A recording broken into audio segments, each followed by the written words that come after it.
Sports Intel with Ryan Walsh is brought to you by Mary Freebed, Collectible Insurance Services, West Michigan Eye Care Associates, Eric Hall, Aesthetic and General Dentistry, Calder Financial Group, Rydan Investments, and Encore Business Group. Sports Intel with Ryan Walsh airs live Monday nights, 7 to 9 Eastern on Jethro FM. We're happy to bring on Bryce Simon here. We've been looking forward to having him back on. This is a good time to have him on because we got a lot of off-season stuff to talk about. And I think he is either just coming back from Summer League or is still there. Are you back from Vegas yet here, Bryce? Yes, I'm definitely back from Vegas, man. We probably spent too many days out there. Like, I don't even, like, quote unquote, do Vegas. Like, I don't even do Vegas things. And I still, like, am just ready to get out of that city after, honestly, a day or so. We were out there. We flew in on a Wednesday evening, and then we came home yesterday, Sunday. We flew out, not first thing in the morning, but in the morning. So I was definitely ready to be home, see our kids, get back to the normal lifestyle out here. But I was out there for Summer League for a few days.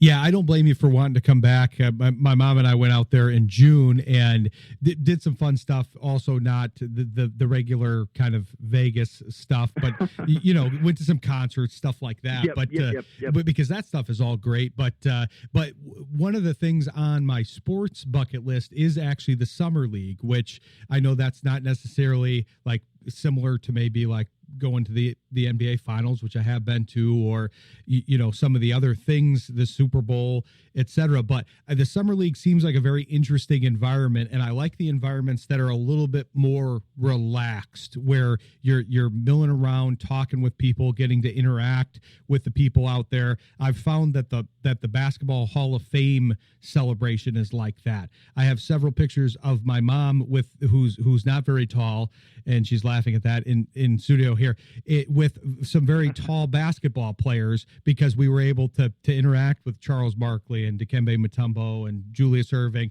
because they're pretty relaxed there. Summer League seems like a similar environment. It really is. In terms of what you're talking about there, it was funny. The Denver Nuggets were actually on our flight. We fly out of Denver, and we're waiting for our, in the different situations you're around them.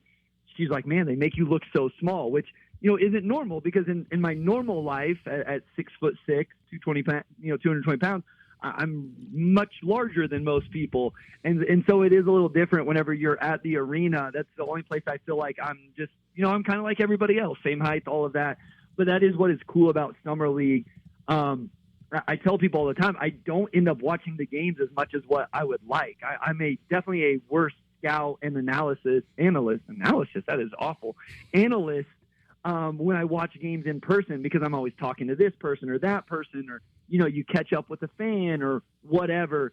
It has gotten kind of crazy, to be honest with you, out there. There's so many people, but you do still get those interactions when you're walking around the concourse or whatever. You're always running into people, which I truly do love about it.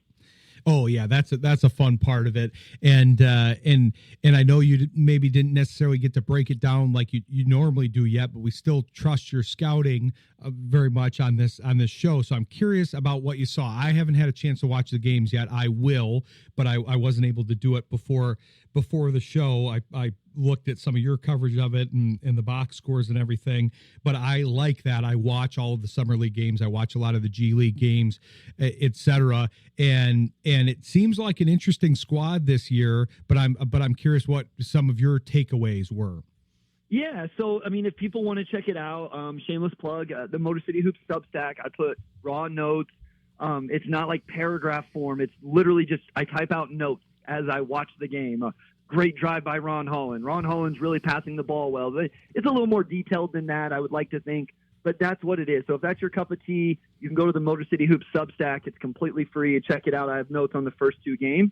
And I think that's really where we need to start is Ron Holland, who has looked really, really good in these two games, quite frankly. I was there for game one. I was driving home for game two, so I actually watched it today on film, and Holland was awesome in that game one. I think his passing has been really good. His process, his assists, so I'm looking here at the stats, he actually has a 1-to-1 assist to turnover ratio. That does not do justice how his passing has been in these 2 games. He had 3 in the first 2 or 3 minutes of the first game where teammates either just dropped the pass or missed the shot. I think his passing has been really good. He's pressured the rim, but I think the most important development, 55% from the three-point line, and it looks really good. The jump shot looks really refined. It looks better.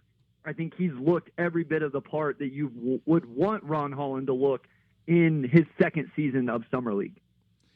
Yeah, that's good because he, I think, is one of obviously we're going to talk about and have been talking about, kind of some of the key core pieces that are the core to the future of the Pistons, which primarily are Cunningham, Ivy, Durant, Thompson. But I think Holland is one of those swing pieces that if he hits and if he can develop, because we've seen a lot of good things to his game here so far. He got further up in the rotation than I thought he was going to get last year. He kind of supplanted Fontecchio in the playoffs to a degree. I think his hustle and his defense and his energy got him there, which those are more choices than skills. I mean, they are skills too, but it's more of an effort related thing.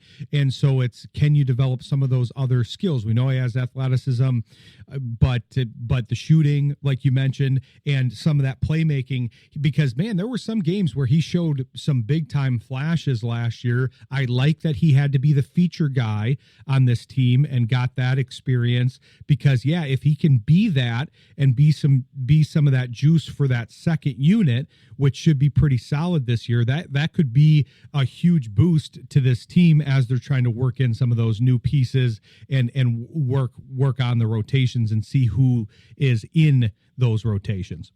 Yeah, I think at times he can be a forgotten player in terms of, J.I. and J.D. were very much talked about going into this offseason. J.D. because of his improvement throughout the season, J.I. because of the injury and what did it mean and what would they have been with him, what were they without him, and most importantly with those two guys because they had contract extensions, right? Like their rookie extensions are available this offseason. And then, of course, people are in love with Asar, and rightfully so. And it's like, okay, now he gets a whole offseason where he's not dealing with blood clots and, something that's bigger than basketball, making sure he's like just truly okay as a human being. And he who knows what his offseason was like. And so there's all these guys to be excited about. Obviously, Cade Cunningham coming off an all-NBA performance. I think at times Ron can be forgotten. Like, this was a number 5 pick too. Yes, it was a down draft, but this guy has real two-way upside. And I am fascinated to see, because I do think coming back in year 2, I'm not saying he's going to come out and show all of it, but if we see real growth, like what if he shoots 35% from 3 this year and there's real growth? Like, that's really exciting in terms of his potential. Or is, like you said, the focal point of the second unit as a second-year player where it's like, hey, this looks pretty good. Maybe a couple more years of growth, and he can do this even a little bit in a starting unit. So it was exciting to see. It is Summer League. I tweeted out before Summer League, like, hey, we all agree not to overreact, right? We're not going to overreact to Summer League. But I was just texting with somebody and said, I find myself getting excited about the possibilities of what Ron Holland could be for this team, not just next season, but moving forward overall. Well, and I totally agree with you. That's a good disclaimer, but I also like, that's one of the things we focus on this show is kind of the team building aspect and looking at what the building blocks are. So we talk a lot about the minor leagues or the developmental leagues of the respective sports, and that's why we talk to a lot of pundits from those areas, because it's nice to kind of see the future in that sense. No, Ron Holland isn't going to be consistently putting up performances like he did in Summer League when he gets to the NBA rotation, because there's a supply and demand issue there. There's the idea that there's going to be other people that are taking up that volume and those shots and all of that. But if he's put in position to do that, if there's injuries, if that certain lineup on the floor has him more as a feature player, those are good things to watch out for. And like you said, he's very young. I think because we are so used to kind of instant gratification in our current cultural makeup that we have these rookies that can't even legally buy a beer, and we go, well, why aren't they ready yet? Well, because they can't buy a beer and they haven't been in the NBA for very long. Yeah, no, I mean, it's kind of funny. Like, it'd be fun to go through the Pistons roster and see how many of those guys. Yeah, like Ron's out in Vegas. Like, what am I supposed to do here? Like, all he's playing is basketball, I'm sure. So, yeah, there's real development available for these guys. And the other thing I'll point out is I feel like this last year was the first year of like real structure for this organization over the last few, right? I mean, listen, I love Dwayne Casey. Obviously, he's still part of the organization, and I think he got a bad rap at time. But it probably, it seemed like it was probably time for a change. And then we don't have to revisit the Monty Williams 1 year era, but it wasn't good. And so some of these guys, like Ron, probably got the best situation possible. He came in with the new staff, the new organization, and like if nothing else, one thing Trajan has done better than Troy Weaver is surround these guys with real vets, real floor spacing, real opportunities to flourish and grow their games in a way that Troy Weaver just didn't. I mean, at some point we're going to have to look back at Troy Weaver's tenure once we see how these guys grow and think that maybe he was a decent draft evaluator, right? Like, we can't be excited about all these guys and then not give him some credit for that. And we'll see down the road. But one thing Trajan has done, and we saw it this offseason, is, okay, well, we're going to lose a historic three-point shooting season from Malik Beasley. I better make a conscious effort to go try and replace that to the best of my ability. And I bring all of that up because it's so important for the development of players, for the evaluation of these young guys, for them to be in roles that they need to be in early in their career and can be successful in early in their career. Oh, yeah, I think that's a great point. And I've been viewed, I think, as a little bit more of a Weaver apologist than maybe other folks. But that's part of the reason why, because several of the players on this team are ones that he acquired. Yes, we can go to the misses and we can talk about the Killian Hayes thing and talk about some of the other things. But I think he did have a decent plan at times where he was trying to build the young core and then layer in veterans. And he did layer in some decent veterans, in my opinion. The timing just wasn't right. And so now that timing is now becoming a little bit more poignant. And so I want to talk about that. We'll take a quick break here, but I want to talk about the kind of what that build out looks like and what you think of kind of the changes, because yes, we did lose Beasley and he tried to reinforce that, but I want to kind of are we liking this group better so far than what they lost? And then obviously talk about that other factor, which is that you were referring to, which is the improvement of the young core here. But stick with us. We'll come back with Bryce Simon. He's given us great stuff so far. You're listening to Sports Intel on Jethro FM.